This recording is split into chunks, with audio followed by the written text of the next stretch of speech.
আসসালামু আলাইকুম। দেশবাসী কেমন আছেন?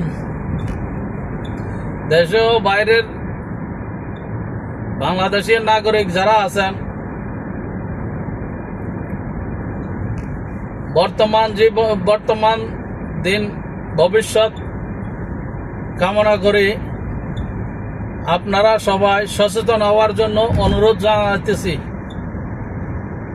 বাংলাদেশের জনগণের ভিত্তিতে সেনাপ্রধান বাংলাদেশের জনগণের বিরুদ্ধে, বাংলাদেশের বিরুদ্ধে সেনাবাহিনী ও শেখ হাসিনা যারা আছে, শেখ হাসিনার দোষর যারা আছে, সবাই বাংলাদেশের বিরুদ্ধে। কেউ বাংলাদেশের ভালো চায় না। এবারে বিএনপির ভিতরে হোক, আওয়ামী লীগের ভিতরে হোক, ছাত্র শিবিরের ভিতরে হোক, জামাতের ভিতরে হোক, সবার ভিতরে যারা দেশপ্রেমিক আপ্রাণ চেষ্টা করবেন দেশকে রক্ষা করার জন্য, যারা বাংলাদেশ প্রেমিক, যারা বাংলাদেশের ভালো চান, বাংলাদেশের বর্তমান প্রজন্মের ভালো চান, তারা বাংলাদেশকে স্বাধীন করতে চান, তাহলে একজোট হইয়া, একতাবদ্ধ হইয়া মাঠে নামেন। আর একটা 24 আর একটা 71 করতে হইব আপনারা, নয় বাংলাদেশ রক্ষা করতে পারবেন না। বাংলাদেশের প্রতিটা খাতে, প্রতিটা ডিফেন্সে দুর্নীতি মুক্ত করতে হইব।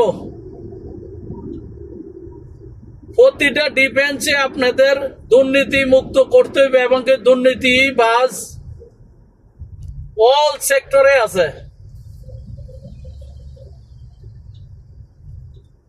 যদি পারেন আবার ডাক দেন প্রবাসী ফোরাম, প্রবাসীরা, আবার বলতে আছি, প্রবাসীদেরকেও বলতে আছি, যদি বাংলাদেশের ভালো চান তাহলে আপনারা আবার রেমিটেন্স বন্ধ করে আবার একটা ডাক দেন। বাংলাদেশের পরিস্থিতি খারাপের দিকে যাইতেছে। যারা প্রবাসী কল্যাণের, প্রবাসীর উদ্যোগে কাজ করেন, তাদেরকে বলতে আছি, আপনারা রেমিটেন্স শাটডাউন করেন অতি বিলম্ব। বাংলাদেশের ডক্টর ইউনূসও এখন দুর্নীতি করতে আছে।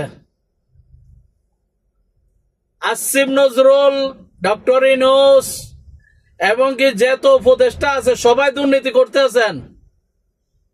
প্রবাসীরা সচেতন হন, বাংলাদেশের সাধারণ নাগরিক সচেতন হন, যারা বাংলাদেশের সচেতন নাগরিক, তারা বুদ্ধিজীবী, সবাই সচেতন হন।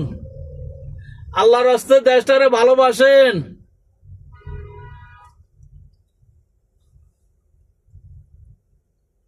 বাংলাদেশটারে সুদানের মতন করেন না, বাংলাদেশে ফিলিস্তিনের মতন করিয়েন না,